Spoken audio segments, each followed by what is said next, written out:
selamat siang anak-anak. Apa kabar kamu sekarang? Semoga baik-baik aja ya nak. Nah, sekarang kita kembali bertemu di dalam pembelajaran jarak jauh ya nak. Materi kita pada saat ini adalah di dalam bab kedua, yaitu menggambar ilustrasi. Anak-anak, ya persiapkan diri, ya selalulah belajar dengan rajin. Ya, materi-materi yang Bapak sampaikan di pertemuan-pertemuan yang lalu silakan sering-sering dibuka, dipelajari. Dan materi kita pada siang hari ini adalah menggambar ilustrasi, ya. Menggambar ilustrasi. Sebelum kita pelajari, kita lihat dulu kompetensi dasar, ya. Kompetensi dasar, tujuan pembelajaran dan materi, ya, materi pelajaran kita. Nah, kompetensi dasarnya kita lihat, ya, untuk aspek pengetahuannya, memahami konsep dan prosedur menggambar ilustrasi dengan teknik manual ataupun digital. Nah, kemudian di dalam aspek keterampilannya, ya, anak kami dapat menggambar ilustrasi dengan teknik manual. Nah, kemudian tujuan yang diharapkan nanti setelah mempelajari bab ini, anak-anak kami harus mampu menjelaskan pengertian, ya, apa itu gambar ilustrasi. Kemudian anak-anak kami mampu mengidentifikasi jenis-jenis gambar ilustrasi. Yang ketiga, tujuannya adalah mengidentifikasi karakter objek-objek gambar ilustrasi. Kemudian yang berikut, anak-anak kami nanti mampu menggambar model, ya, sesuai dengan karakter objek, ya, menggambar modelnya sesuai dengan karakternya. Nah, itulah tujuan pembelajaran kita di dalam belajar atau menggambar ilustrasi. Kita lihat anak-anak pengertian menggambar ilustrasi. Menggambar ilustrasi itu adalah gambar yang memperjelas ide cerita atau narasi yang bertujuan untuk memperkuat ataupun memperindah, mempertegas dan memperkaya cerita atau narasi itu. Artinya gambar ilustrasi itu sebenarnya tujuannya adalah membuat gambar sampul ataupun gambar yang disisipkan dalam suatu cerita atau puisi. Artinya seorang pembaca atau orang yang akan membuka atau mempelajari membaca buku atau puisi itu bisa dia lebih tertarik dengan melihat gambar-gambar yang ada di sampulnya. Itulah tujuan ataupun pengertian menggambar ilustrasi. Kemudian fungsinya yang pertama adalah untuk lebih memahami. Gambar ilustrasi berfungsi untuk menghidupkan sebuah cerita. Nah, kan kalau kita ada cerita, kan kalau ada gambarnya kita lebih mengerti tentang cerita yang ada di dalam buku itu. Kemudian gambar ilustrasi dapat merangsang atau membantu pembaca untuk berimajinasi, menghayalkan ataupun untuk lebih memahami tentang cerita yang ada pada narasi atau buku cerita tersebut. Objek-objek gambar ilustrasi itu sama dengan seni rupa lainnya. Nah, misalnya kalau digambar model ada objeknya, objek manusia, objek tumbuhan, objek hewan. Demikian juga di dalam belajar ataupun menggambar ilustrasi. Ada objek yang berupa gambar manusia, ada juga objek yang berupa gambar hewan, ada berupa gambar tumbuhan. Kalau kita lihat di sini, objek itu dapat disesuaikan dengan tema cerita atau narasi yang dibuat di dalam sebuah buku ataupun buku cerita. Objek yang berupa gambar manusia yaitu tokoh manusia yang memiliki proporsi yang berbeda, sehingga pada saat menggambar kita perlu memperhatikan karakter, ya, dan memahami anatominya agar terlihat lebih wajar dan tidak terkesan kaku. Artinya kalau di situ diceritakan tentang sekelompok manusia yang sedang bekerja atau di tempat suatu ibadah misalnya, atau di tempat kunjungan wisata. Itu harus kita lihat, disesuaikan tentang karakter dan memahami anatomi yang terlihat dalam gambar itu. Contohnya seperti ini, misalnya ini adalah gambar ilustrasi dengan objek manusia menceritakan suatu cerita. Kemudian ini contoh berikut, yaitu contoh ilustrasi, misalnya kita membuat suatu novel atau cerita tentang seorang gadis yang cantik, ya. Dengan membuat gambar ini, kalau misalnya ada cerita tidak ada gambarnya, mungkin pembaca itu kurang suka. Tapi kalau kita buat gambar ini di sampulnya, mungkin seorang pembaca itu akan tertarik untuk lebih langsung membuka dan pelajari buku itu. Kemudian ada lagi objek berupa gambar hewan. Gambar hewan itu tokoh hewan yang memiliki proporsi dan anatomi yang berbeda juga. Jenis dan bentuk binatangnya dikelompokkan, misalnya binatang darat, udara, dan air. Proporsi anatominya pun masing-masing juga disesuaikan. Jangan nanti bisa digambarkan misalnya kerbau, digambar ada situ gambar kelinci, tapi gambarnya sama besarnya, itu maksudnya. Jadi harus proporsinya, anatominya harus berbeda. Kalau kerbau memang harus nampak lebih besar, ya, dari gambar kelinci atau kucing misalnya. Jadi jangan sama-sama besarnya. Kan sering kita menggambar gambar ayam, kita gambar kemudian angsa, tapi bisa angsanya lebih kecil, ya kan? Nah, itu maksudnya proporsi dan anatomi. Kemudian kalau kita lihat contoh ini, ini gambar rusa dengan kancil, ya, dengan gambar-gambar lainnya kan pas dia anatominya, sesuai dengan bentuk-bentuk badan atau tubuh binatang itu. Ya, apabila misalnya disandingkan dengan gambar manusia, ya nggak mungkin lah seekor hewan kecil lebih besar dari manusia, atau jangan sama besarnya hewan ini dengan manusianya, itu namanya proporsi dan anatomi. Kemudian berupa gambar tumbuhan, ya. Gambar tumbuhan itu maksudnya, ya, tumbuhan dalam gambar ilustrasi dibuat dengan cara disederhanakan, ya, atau digambar detailnya. Kalau misalnya kita menggambar sebuah cerita tentang cinta, seorang pria mengasihkan bunga kepada seorang wanita, ya nggak mungkin satu batang pohon kan, paling kita buat rantingnya atau setangkai bunga. Nah, itu maksudnya. Jadi kalau misalnya di sini dengan keseluruhan, ini contoh ilustrasi dari objek pohon, ya.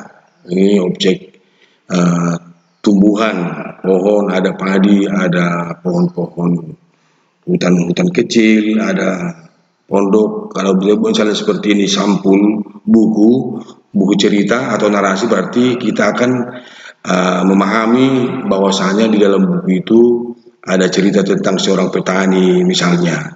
Sama seperti dengan buku kita ini, anak. Misalnya kan semua buku-buku pelajaran itu kan ada di situ gambar ilustrasi, ya.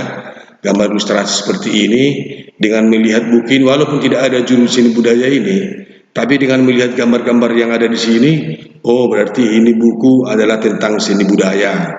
Ya, ada di situ gambar penyanyi, ada musik, ada patung. Nah, itu maksudnya.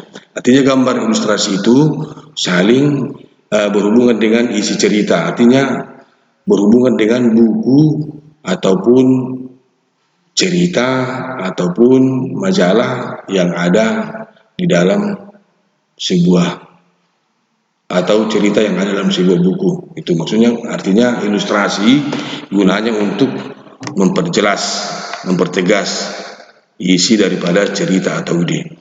Jadi jenis-jenis gambar ilustrasi itu banyak, ada kartun, ada karikatur, ya.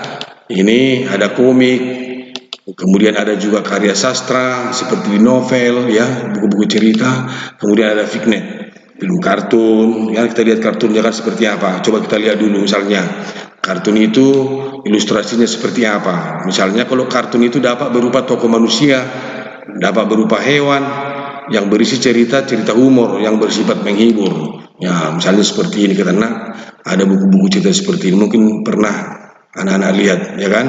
Nah, inilah yang disebut dengan ilustrasi dengan gaya ataupun jenis kartun. Kemudian ada karikatur, ya. karikatur itu gambar yang menampilkan karakter yang dilebih-lebihkan, yang membuat lucu, ya kan, unik, terkadang mengandung kritik dan mengandung sindiran, ya biasanya untuk kelompok masyarakat, kelompok pemerintah, ya. Objeknya dapat dibuat dari tokoh manusia ataupun maupun hewan. Sering kita lihat seperti ini, misalnya tokoh-tokoh seniman, ya.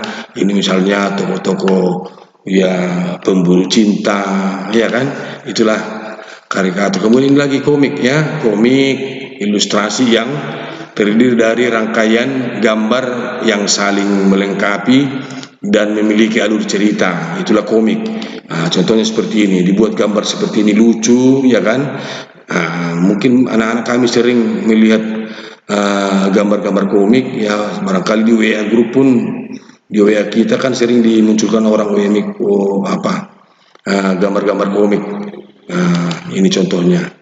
Itulah komik, ilustrasi yang dirangkaikan dari gambar yang saling melengkapi. Kemudian ada ilustrasi karya sastra. Ini biasanya untuk sampul-sampul buku-buku novel, ya, buku cerita tentang percintaan, tentang kerajaan, dibuat seperti berupa cerita pendek atau puisi dan sajak disertai dengan gambar-gambar yang memberikan penguatan, ya, mempertegas cerita atau narasi. Jadi orang yang membacanya pun lebih tertarik untuk membacanya. Contoh seperti ini, gambar-gambar rumah ataupun perkampungan.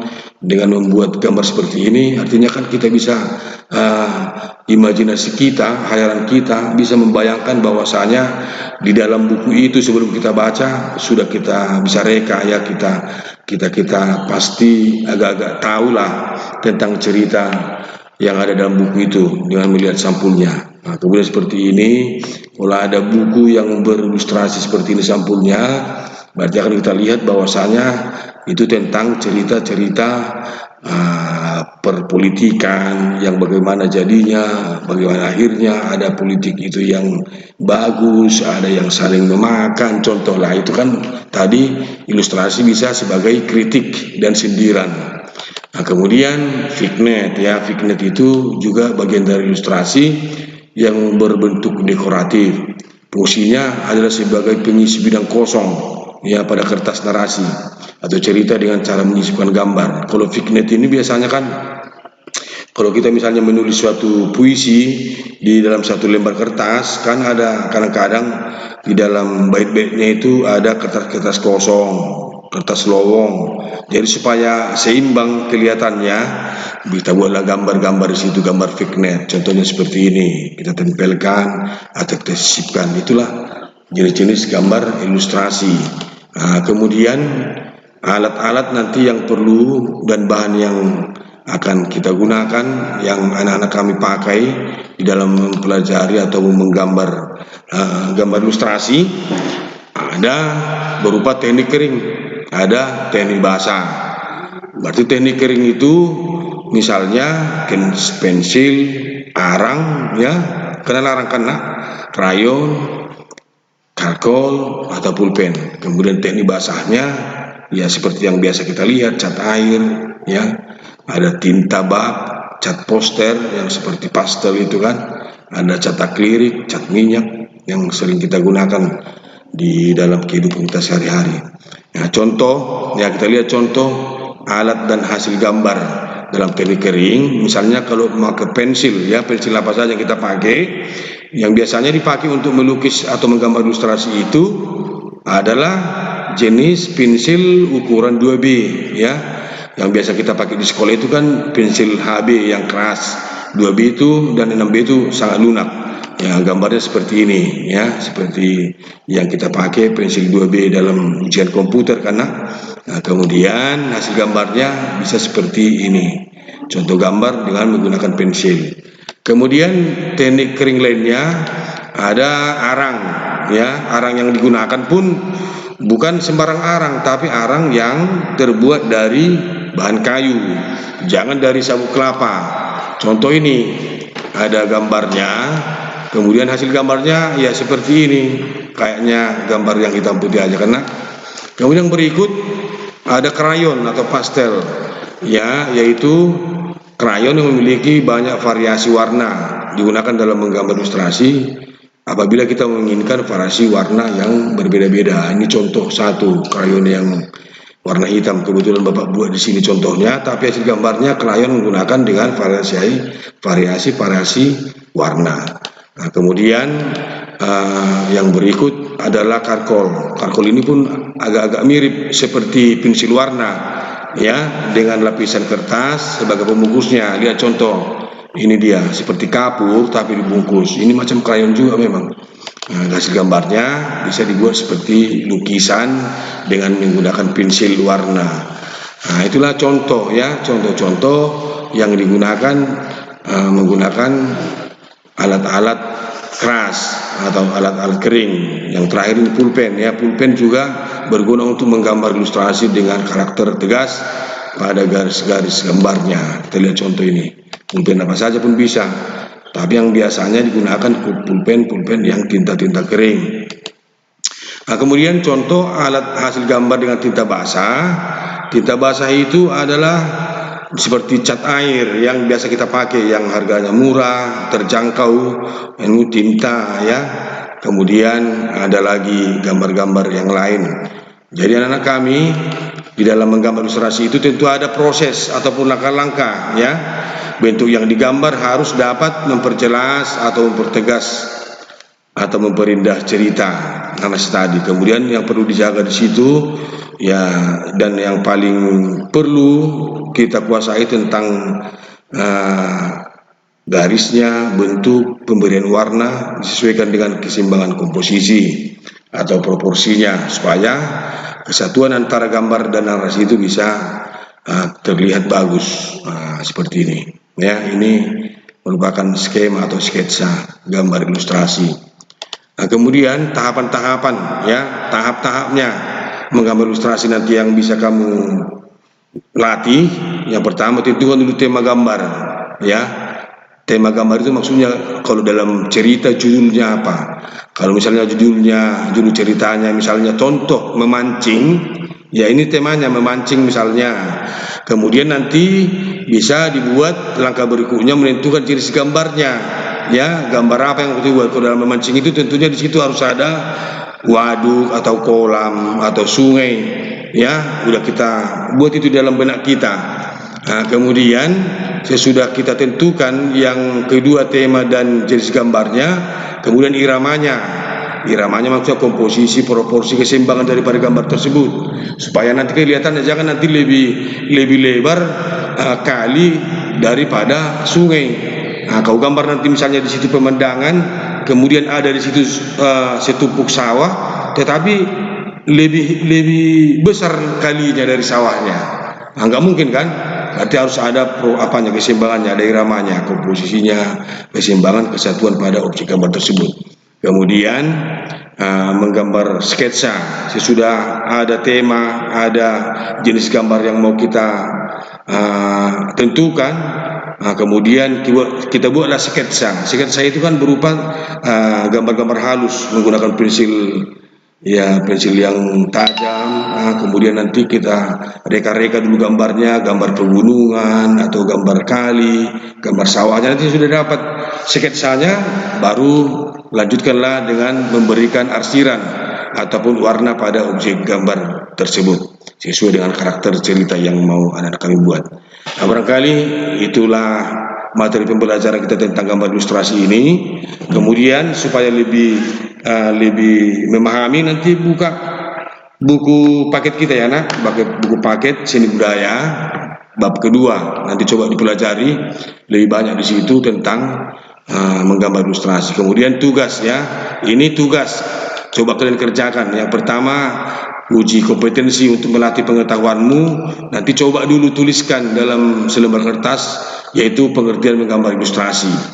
Kemudian sebutkan jenis-jenis alat dan bahan, ya, dalam menggambar ilustrasi dalam teknik kering seperti yang Bapak terangkan tadi. Nah, kemudian untuk ujian atau latihan prakteknya, uji keterampilannya, nanti coba buat gambar ilustrasi secara mandiri perorangan dengan menggunakan kertas gambar atau HPS, ya, sesuai dengan langkah-langkah tadi, tahapan-tahapan dalam menggambar ilustrasi yang kita tampilkan tadi. Dan ingat, ini catatan ini, kumpulkan seluruh tugas-tugasmu dalam satu map portofolio dan tunggu info dari Bapak kapan saatnya dikumpul. Jadi gak usah diantar ke sekolah ya nak, kumpulkan semua dari tugas-tugas pertama, pertemuan pertama, kedua, ketiga dan sampai seterusnya. Nanti buat mapmu tersendiri khusus untuk latihan dan praktik seni budaya, kumpulkan satu tempat. Nanti suatu saat Bapak informasikan kapan dikumpul ya, diantar ke sekolah. Barangkali demikian materi pembelajaran kita. Mudah-mudahan anak kami semakin giat belajar ya nak. Dan ingat, pada saat ini masih kita dalam situasi COVID-19 ya, masih dalam situasi COVID, artinya protokol pemerintah, jaga kesehatan, pakai masker ya, jangan sering-sering berkumpul di tempat ramai ya, supaya kita terhindar dari penyakit virus corona ya. Artinya kita akan memutuskan mata rantainya dengan mematuhi protokol pemerintah. Itulah anak-anak kami sekalian, semoga semakin sehat, semakin giat belajar. Tuhan menyertai anak kami sekalian, dan mudah-mudahan corona cepat berlalu. Walaupun kita masih belajar di rumah, stay at home, tapi tetap semangat ya nak. Dah, selamat siang.